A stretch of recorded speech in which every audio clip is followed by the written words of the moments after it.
Namaskar. A warm welcome to all the participants of this course. I am Dr. PAVITRA BHARDWAJ. I teach in Jesus and Mary College, University of Delhi. I would like to thank HRDC JNU for giving me this opportunity to interact with the participants of this course. I am here to discuss about a very interesting and novel subject which is very interdisciplinary in approach, and I am sure you all will find it really interesting. The topic of my discussion today with you all is India as a global knowledge superpower in the new normal, role of ICT in social science, education and research. So as the topic itself comprises, you can see that we are going to discuss about how India can emerge as a global superpower in the knowledge sector in spite of the pandemic, in spite of the new normal that has emerged after the COVID-19, and what role the ICT can play in this discipline, in this area. So as we all know that very lately the new education policy, which is also called as the National Education Policy of 2020, has been released by the Government of India, Ministry of Education. Now the main highlight of this education policy, I would say, is to foster love, respect and honor for the motherland through inculcating knowledge, skills and abilities in a multidisciplinary milieu. And by doing so, each student, teacher, educator and learner will strive to make our country as the world's knowledge superpower. The era when India was known as the guru of the world is going to be re-happening, is the mission, is the aim, is the objective of the National Education Policy. Yes, this looks very ambitious to us. But how do we do that? What is the plan? How do we go about it? So, of course, I am not going to talk about the policy as such, but yes, a very important aspect of the policy itself is the stress which is being given to open, distance and digital education. So, in this light, we should analyze what are the pros and cons of using the different digital platforms or using the technology or technology enabled learning, specifically in the area of social science teaching, learning and research. If we look at the higher education system, so a lot of literatures, they say that India's higher education system is a mass education system.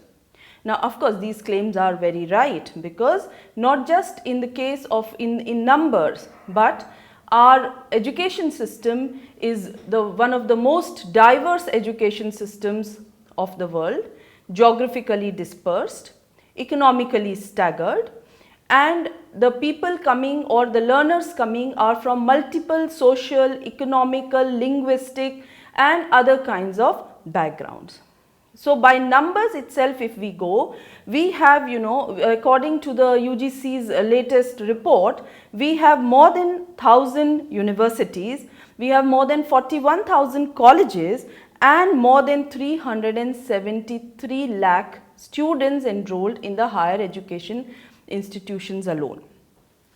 Now, if we divide this, then also the data reveals that a large proportion, the maximum number of enrollment is in the field of humanities, arts and social sciences. So, we understand that this is one of the most popular disciplines across all disciplines when we talk about higher education scenario in the country. Now, when we talk about enrollment levels, so of course this is, we all know that this is very evident that the maximum enrollment, 86% of enrollment in higher education institutions is at the undergraduate level. So this talk of mine becomes even more relevant. Now, if we look at the situation the pandemic has created and especially the impact that it has put on the higher education scenario or on the education scenario per se. Globally, we know that according to the World Bank report, 185 countries, they have 220 million students which are being out of school because of the pandemic. 60 million students have been limited to their schools with no access to any kind of education, schools, colleges, universities, to other institutions. And a large population of the world's students and teachers have been affected due to the pandemic. Now, there have been multiple aspects, multiple effects of this, this pandemic on our education scenarios, on our higher education, teaching, learning and research activities. We are coming with new lexicologies of flexibility, creativity, resilience and adaptability, which I would say in a way is very good. It's an advantage. We should take it as an opportunity. And also the deficiencies which are existing in our higher education institution models, they have also surfaced because of this pandemic. Because many of the institutions, because we know that we have a diverse kind of education institution scenario, where some universities were quite well prepared. They already were running some courses based on technology enabled and online courses. There were others which rather faced a crisis situation when it came to adapting to the online mode very suddenly as the lockdowns were announced. So ultimately, it is the responsibility of the teacher now to prepare the students for tomorrow, so that those students are resilient, they are adaptive to any kind of change which comes through their way of learning. Now, higher education has faced multiple challenges, as I just said. Some of the institutions, they have gone to permanent closures. There have been cases of inequity, as I just said, that the institutions are, very have an inequitable distribution of resources among them. So that is another problem. And on the research front, there has been a considerable loss of research time and resources which has happened due to the pandemic. So therefore, it became very important that the value or the concept of Education 4.0 is reasserted. The role of Education 4.0, the next generation education, is reasserted and it is brought into the picture much before we had planned to do so. What is Education 4.0?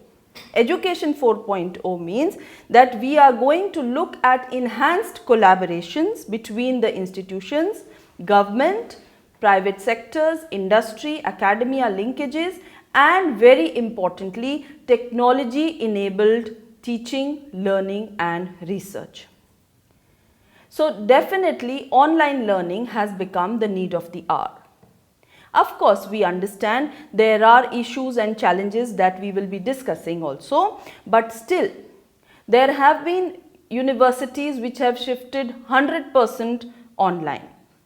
Even in India, there are universities which have shifted to complete online modes with respect to teaching, learning and even assessment and examinations. Everything is happening online. So all these disparities in the country have to be taken into consideration. Also, one very important aspect of online learning is the disruptive technologies which are coming up, like artificial intelligence, machine learning, big data, data sciences, pattern recognition, cloud computing. There are so many emerging technologies which are taking up this online scenario, online teaching, online classes, online learning scenario in a big way. Now, when we are talking about the students of the future, the students of tomorrow, then we also need to discuss what is going to be the role of the teacher in such students of tomorrow. So here we hope, or we must plan that there are 5 C's. We say these are the 5 C's for inspiring students of future. What are these 5 C's? What is needed of a class of future, what is needed of a class which is going to emerge very soon in front of us.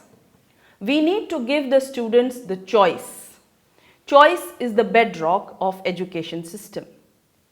We need to give them the choice of content, the choice of curriculum, the choice of assessment, the choice of assignment, the choice of pedagogy, how they want to attend the class. We need to be flexible. We need to give them a large number of options.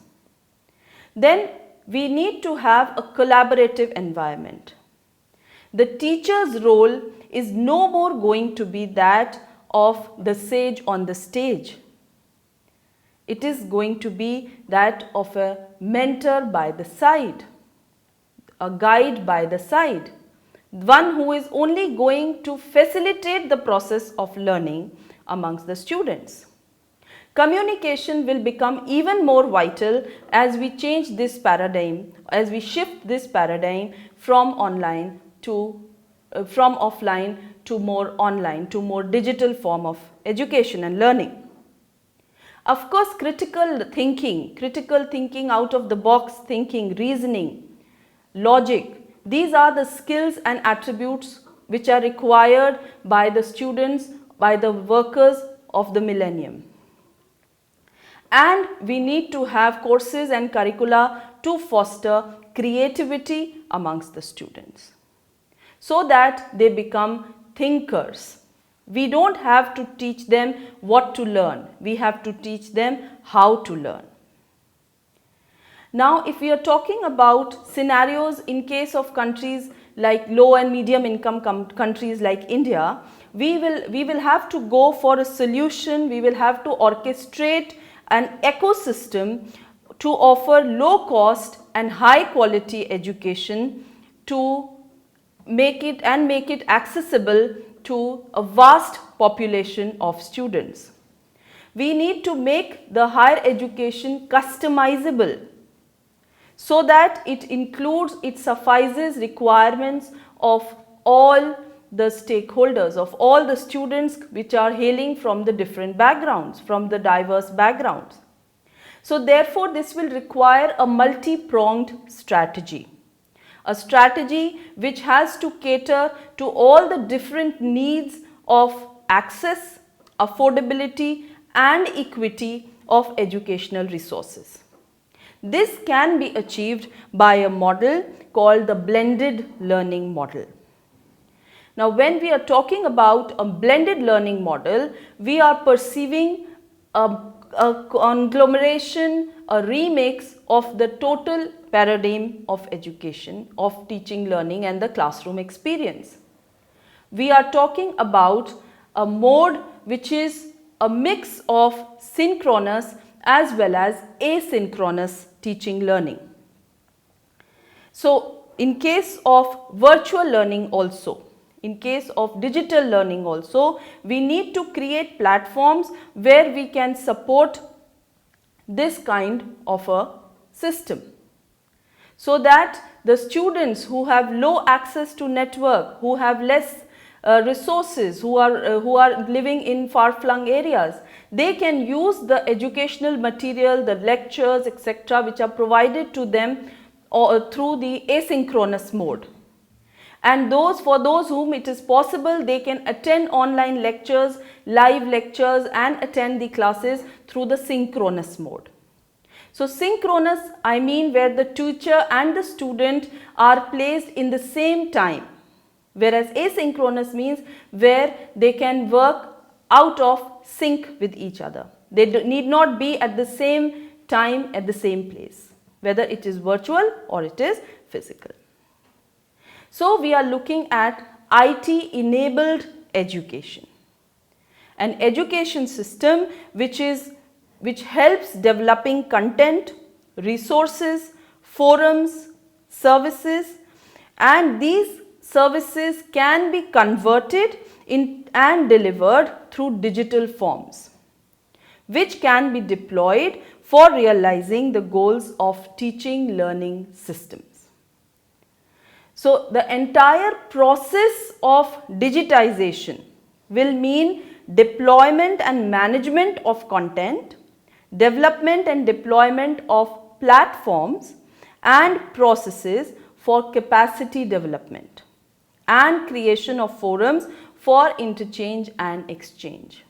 ICT based education or ICT enabled education will work like an equifying factor or an equitable force, which is going to remove all the barriers, all the boundaries, all the stratas which are there in the Indian society.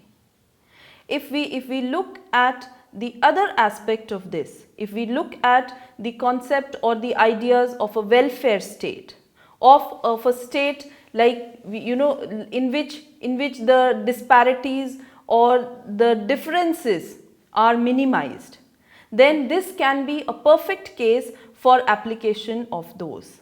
This provides equal opportunity of learning. So in this, one very important factor which needs to be given attention is learning in a multilingual environment. ICT can make this really possible. This learning in the multilingual environment or learning in the local language has also been stressed in our NEP 2020. So the student can be in any location, whether the student could be in the classroom, the student could be in a remote area, or the students could be working. They could be in the office, they could be working, they could be at their workplace. But the teacher or the educator can create a platform through which this transition can take place. The multilingual translation layer can be put in so that the disparities of language or the barriers of language will be taken care of. Now, if we look at the rationale or the real reason for using ICT in education, so it has been divided or it has been classified into 4 main categories by Cross and Adams. They say that there are 4 major rationales for using ICT, information and communication technology, in the realm of higher education. These could be social. Social would incorporate the ways in which the students will build interpersonal relationship, communication networks and social groups. How the community is built by the use of these resources. Vocational. ICT will help the students in building, in gathering the knowledge, the skills, the competencies and abilities for better job prospects in their future. ICT will also be a catalytic agent in other realms of the student life. It will help them, it will make them more informed citizens of the country.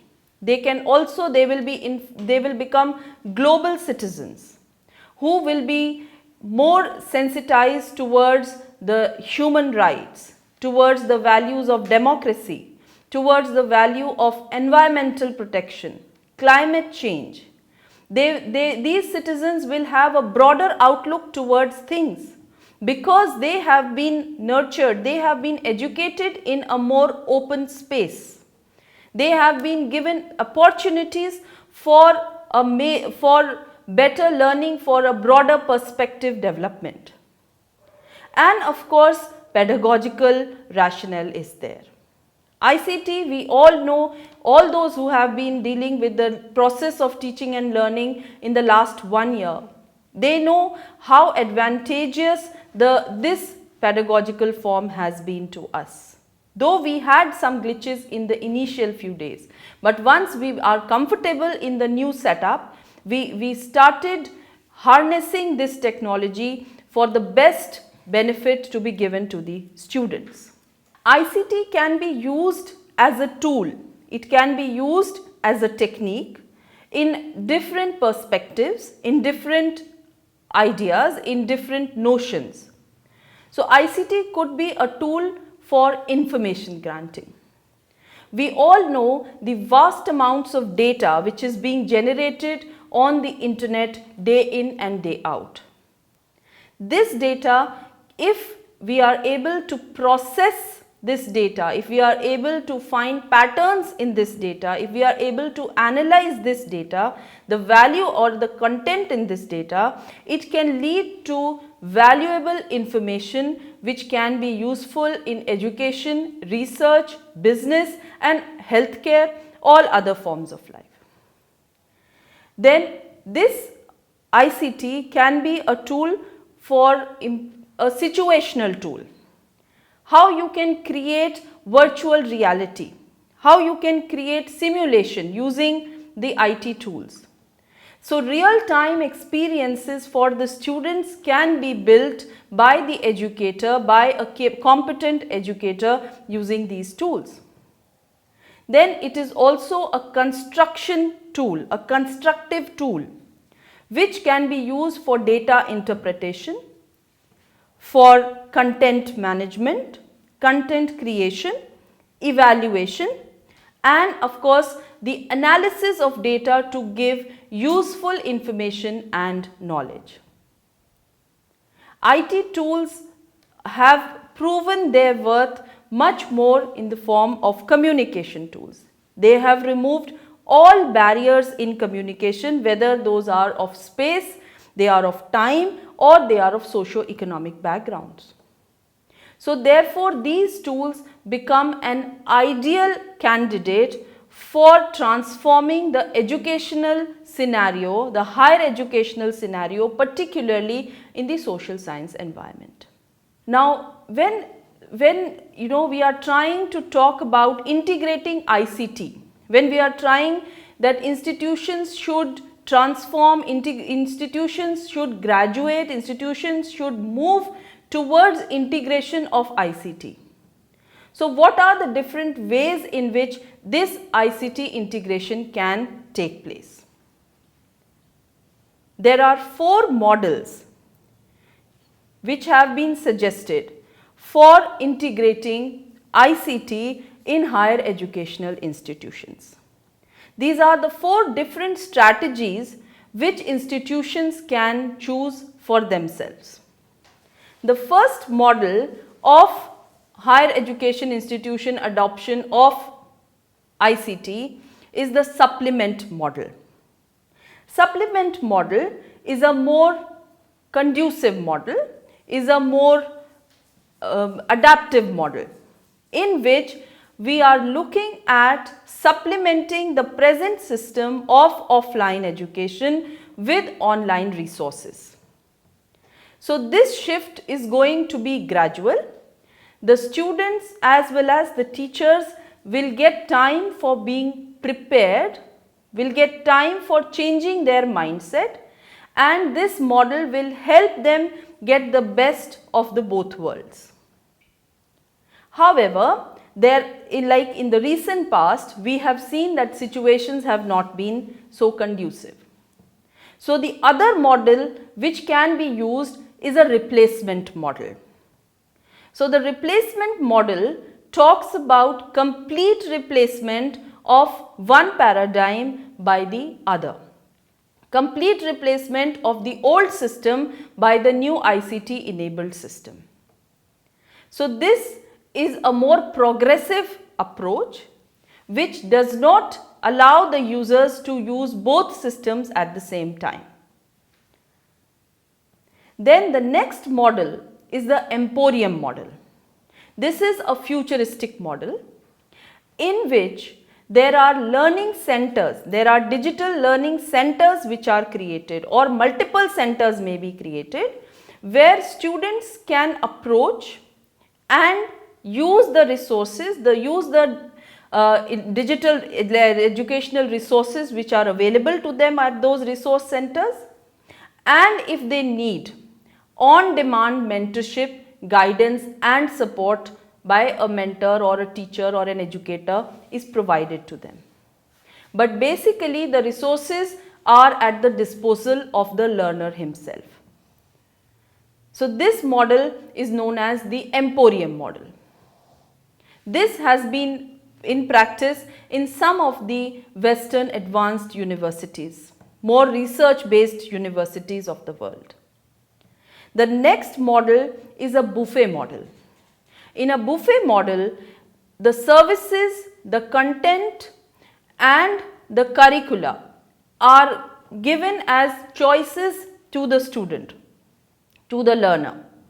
And the student or the learner has the freedom to choose what exactly he or she wants, what course he wants, what option he wants, and what is the pedagogy, what is the paradigm for learning that this learner is looking at.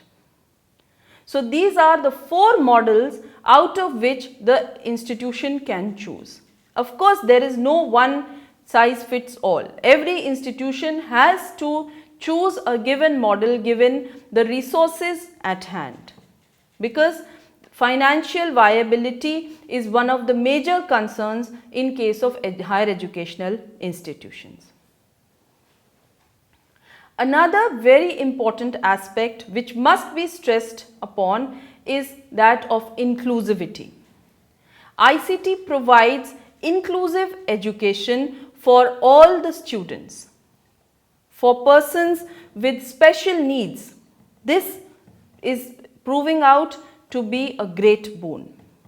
Web-based interfaces have been developed for programs which include digital repositories, management information systems that will conform to the guidelines of accessibility standards. Websites, programs, curricula and digital content are to be standardized as per the World Accessibility Standards, as the global standards. Appropriate technology-based tools and language-appropriate teaching learning aids are also to be provided. So all in all, we can say that integration of ICT can prove to be a great benefit for all stakeholders, whether it is the students, it is the teachers, it is the employers or it is the government.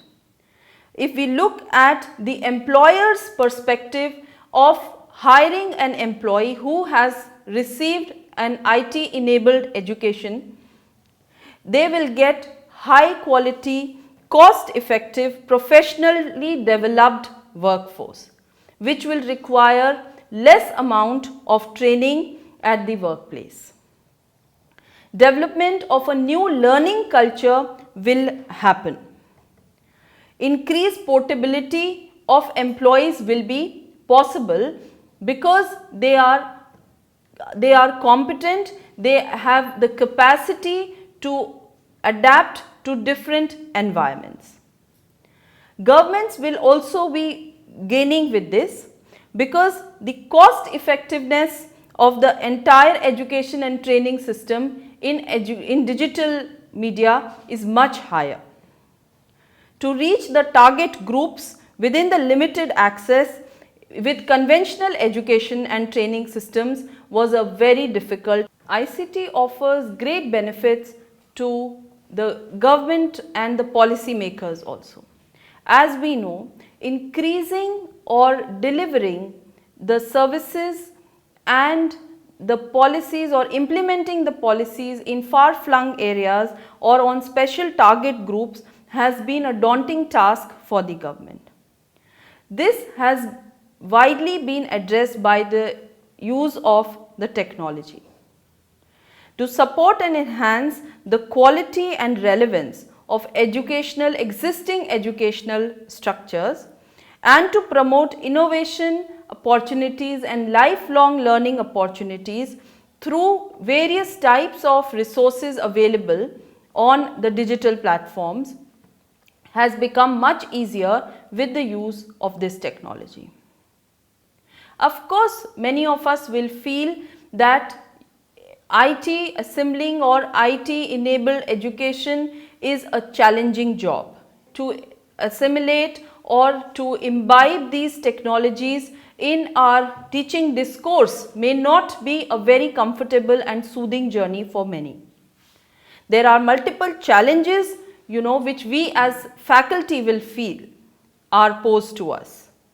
It is very difficult for a person who has received the traditional skills, who has gained the art of teaching in a traditional milieu to change one's style of thinking and delivery.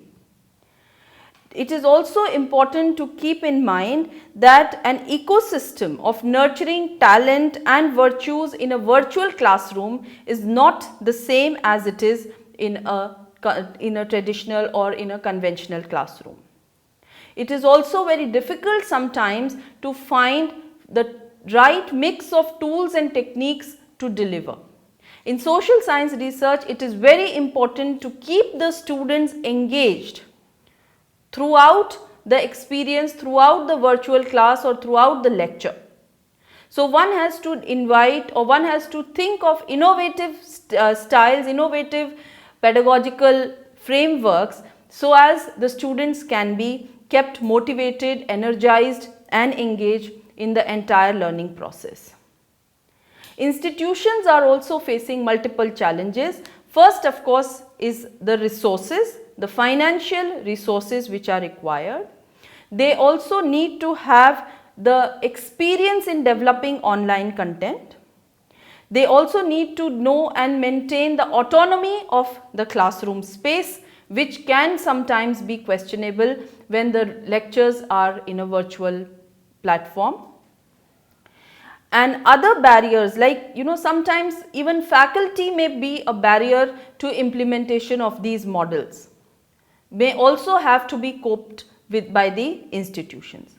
So these challenges are definitely going to be impediment, but they can definitely be overcome as we have learnt to adopt and to adapt very quickly, very rapidly.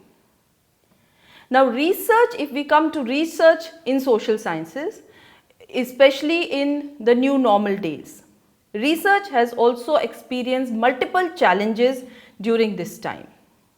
There have been disruptions and delays due to access restrictions, due to lockdowns, due to closures. Then there definitely most institutions of the world are experiencing a financial crunch, and the brunt of this is to be borne in the form of budget cuts and unstable funding to the ongoing research projects also.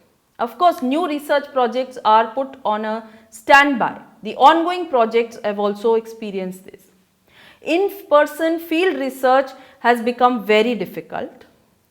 The need for mentoring and guiding and supervision is very critical in these times, because a psychosociological impact is also being experienced, especially by the young researchers who are living in an uncertain and ambiguous state of mind.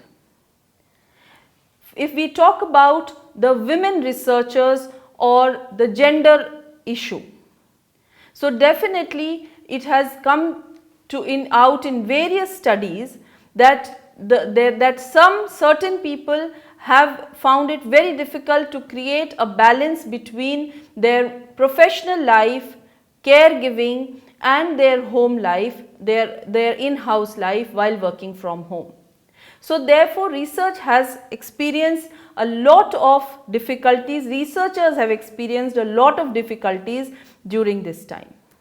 But if we look at the opportunity side of it, definitely we have come out with several innovative ways, like for instance webinars. We had never thought that we will be having so many and so good webinars where in the comfort of our house we will be able to brush all the concepts, the ideas, get new ideas. Collaboration, communication and community have come out as the key pillars which have kept the realm of education going. We have also seen how we can reinvent and how we can shift the paradigms. Just like we have seen how we moved quickly from the offline to the online mode. It has also enhanced the trust of the common people in the researchers. The entire world was looking at the science, the scientists and the labs for finding a cure for the COVID. So it has reinstated and reinforced the trust and belief that knowledge is the power with which all problems can be solved. So ICT offers multiple solutions in case of researchers also. We all are familiar with some of them, like internet-based surveys. These are far more critical and they have become far more successful than the physical pen and paper surveys. Digital experiments are possible. Experimentation through the internet-based applications, simulators. They will help create empirical research sitting in one's own lab or office. Online interviews are there. Then big data is coming out in a rather larger way, much more. It is an emerging technology, and in days to come, in years to come, we will see how big data and the data sciences is going to change the entire research, particularly the role of social media and the role of the internet in case of the research and researchers. So all in all, we can sum up by saying that the milieu of higher education and social science research can be changed, can be empowered by the use of ICT, technology enabled learning. I wish you all good luck and hope that you will also integrate these technological solutions in the course of your teaching, learning and research. Thank you.